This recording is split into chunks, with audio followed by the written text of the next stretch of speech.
our new reality as fears grow that the Illinois parade shooting could happen at an LGBTQ plus pride event. Watch this.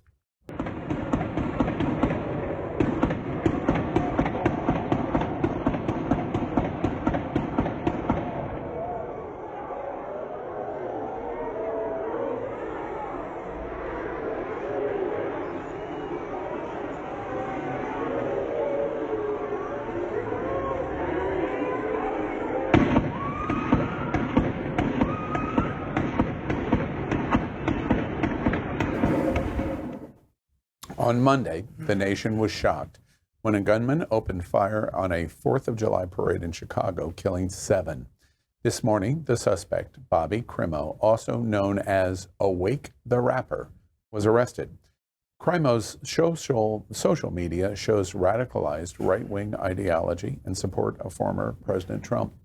After multiple incidents during Pride Month, the gay community is on high alert, reflected by reporting from the FBI. While many areas have already had their pride parades for this year, some parts of the country still are yet to celebrate. Closer to town, the Proud Boys this weekend had set up surveillance at our house in Wynwood, harassing drag performers, including our own Kitty Meow, and forcing authorities to step in. Political actions like Florida's Don't Say Gay bill that took effect just on Friday seem to not only embolden attacks from the right wing, but to validate them. First off, I guess everyone is reading the news that the evaluation summary from the FBI in terms of actual violence at Pride events in June stands at 19 events in the United States had actual violence at the events. Many more threatened violence beyond that. I'm sorry to say, everyone, of course, remembers what happened at Pulse nightclub in Orlando. That is not too far from where we are right now in Fort Lauderdale. But I remember the year that happened, if I'm not mistaken, the Stonewall Pride Parade happened that same exact, like a couple days after that year. And I remember the fear in the community of, what if some crazy maniac comes down here to our parade, to our festivities, while we're trying to celebrate LGBTQ plus pride.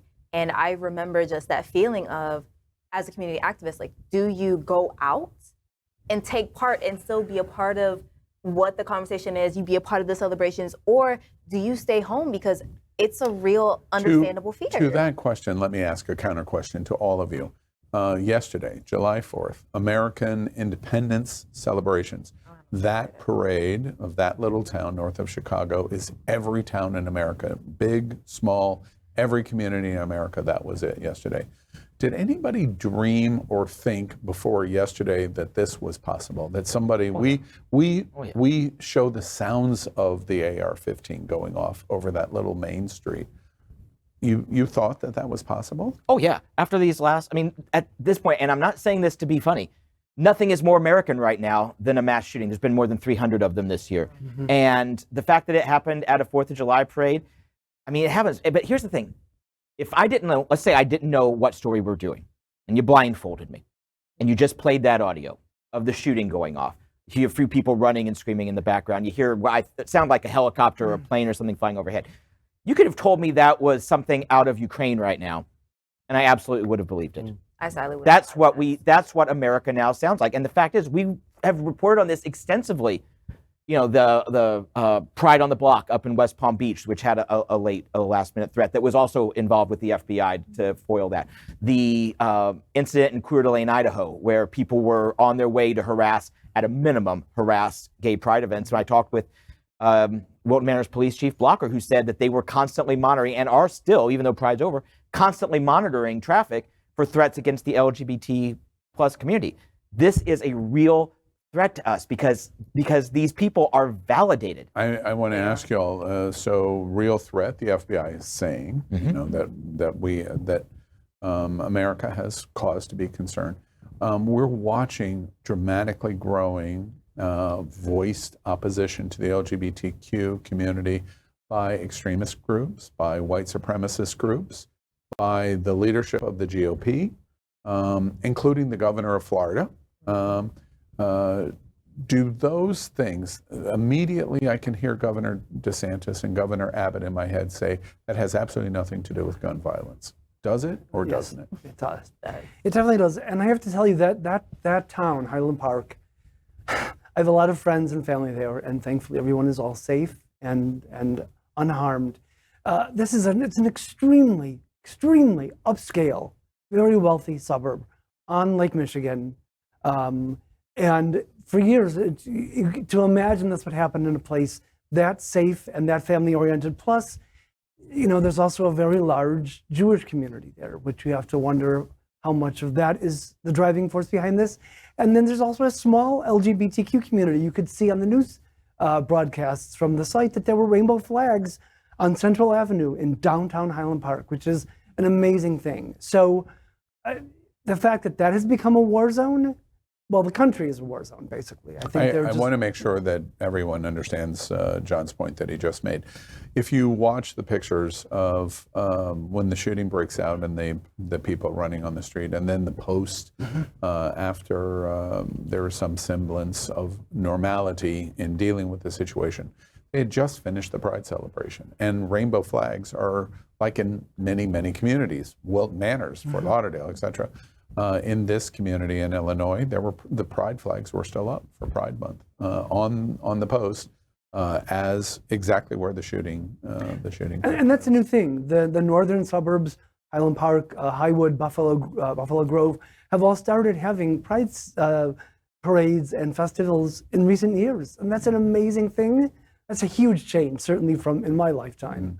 But yes, it's incredible this happened there. Go ahead. No. I was just going to say, this isn't nationalism, specifically white nationalism, let's just call it what it is taking hold. There was a shooting that we were not even talking about in Copenhagen, Denmark, over the weekend, where I believe at least 2 people died. This comes... Caused the cancellation of... and it was Oslo. No, there was one in Oslo a week ago. There was another one over this weekend, So that's what I'm saying.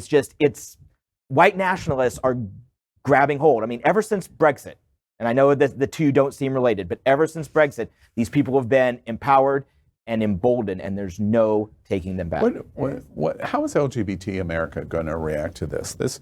We're watching a parade, and for LGBT, a parade is a central either protest activity or a pride observation. We protest and we show our pride through a parade. This is different because it blows the dog whistle that a 4th of July parade is not sacred enough to have an action like this. How does LGBTQ community respond to this week? I think the problem here is that this is the new normal, right? This is who we are now, and we can't get away from that. And so I think I don't want to discuss this in terms of, oh my gosh, we should all go out and be afraid of everything every time we do something. But at the same time, we have to be aware that this is a possibility and this is real. And so I think what we as a community will wind up doing is we'll wind up not going to larger events outside of those spaces in which we already feel safe. So we'll go to Stonewall Pride because it's here, it's in our backyard. We probably won't travel to Atlanta Pride because we don't feel as safe outside of our comfort zone.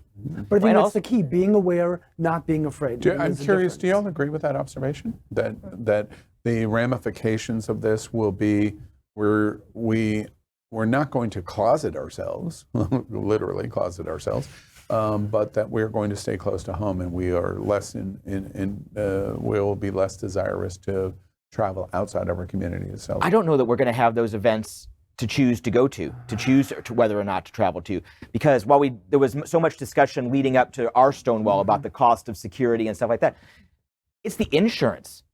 We could literally get priced out just because we can't get insurance on these major events, or it will be so expensive that we'll have to charge like $20 a head, which most people will start to objectify or object to going. So the fact we may not even have the choice to go. Right. May not, but I'm even gonna throw it back to just what I said earlier in terms of that safety aspect. Like, you're completely right. I may not want to go to Savannah Pride, even though it is literally on Halloween, which is gay Christmas for me. I would love to go to that, but at the same time, that fear, that thought that something could happen to me while I'm outside of an area where I may not have family, I may not have friends, I will not have a support network, I won't have essentially safety. That's something to really consider when we're talking about us going out and doing these things, because at the end of the day, we are normal people, just like the individuals who were there yesterday at this event. We're just trying to celebrate, have fun, have pride in whatever part of our identity that we are celebrating, and then something like that happens. And that changes your whole thought on how you're going to continue to celebrate. And that happened in a place where these people live. Exactly. They weren't that's not a parade that would draw people from out of town. This was Highland Park residents, family and friends. That's who was there. And even they weren't safe. Exactly. It's like the Miramar Day Parade of old. Just walking down the street and all of a sudden you hear sound. I'm gonna be very honest. 4th of July, as a person of color, I have learned that during times when there's gonna be fireworks, you don't go outside, you just lay low. Literally, yesterday, I was laying in my bed hearing all of the things. You think that 4th of July fireworks is a time when the Black or African American community do not come out in the same propensity that white does because of fear of the noise of the fireworks? No, I know that in communities of color, it is a time where we have to be careful. And we understand that during the time, because of the sounds of fireworks and because fireworks can imitate the sound of gunshots, we understand, like, if you're not with family, if this is not something that's maybe like a community event, you stay home. And even then, you have your lights off. I literally was laying on my bed. Does that shock anyone? No. Like It laying doesn't down. shock you, it shocks me. One related question before we move out of this story. Many people are suggesting in the conversation of LGBT that this is looking more and more as a sophisticated way to pull back on the dramatic embracement of LGBT rights that have taken place since the 1990s, since Clinton and Don't Ask, Don't Tell really started to kick it off in Don't Ask, Don't Tell.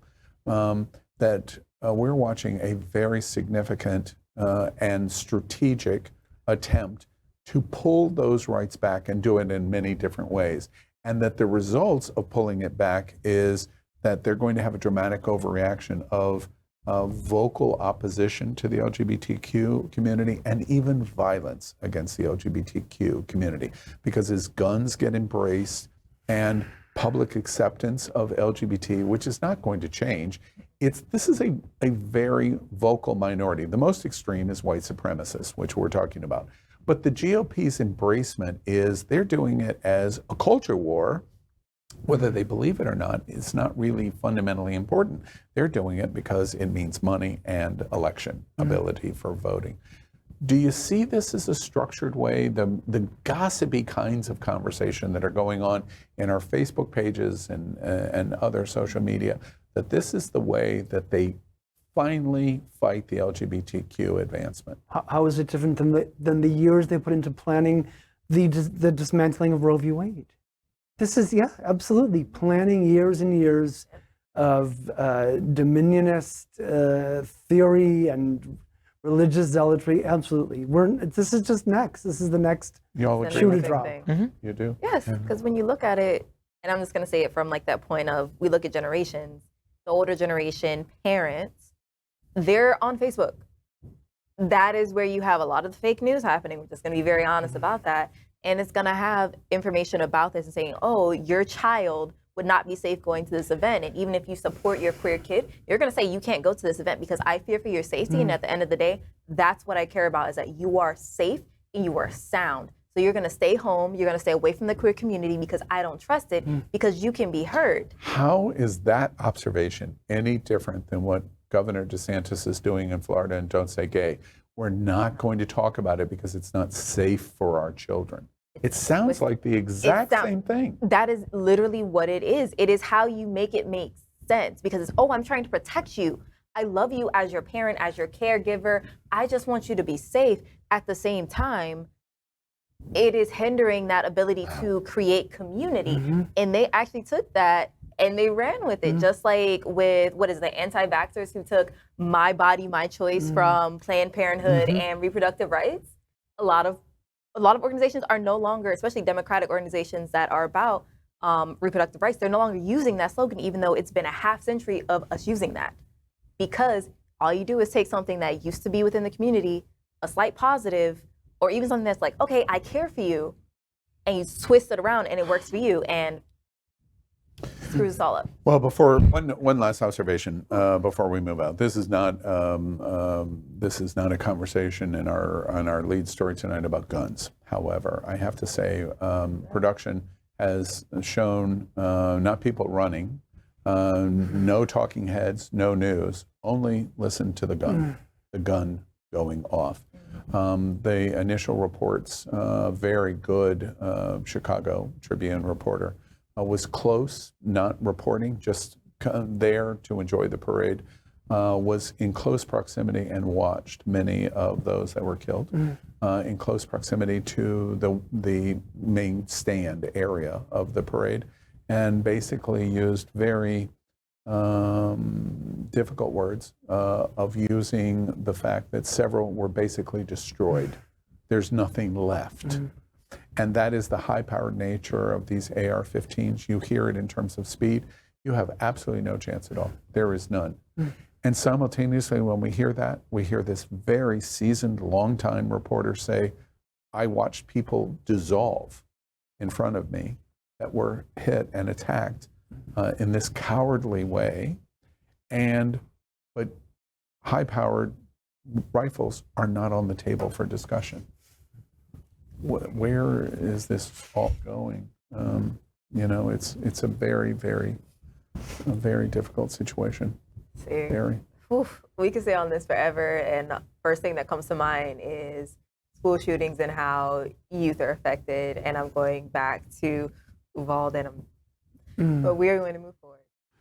LGBTQ plus news is vital for our community and for the broader world as a whole. We have enough enemies at Fox News. Tucker, Sean, and Laura are loud.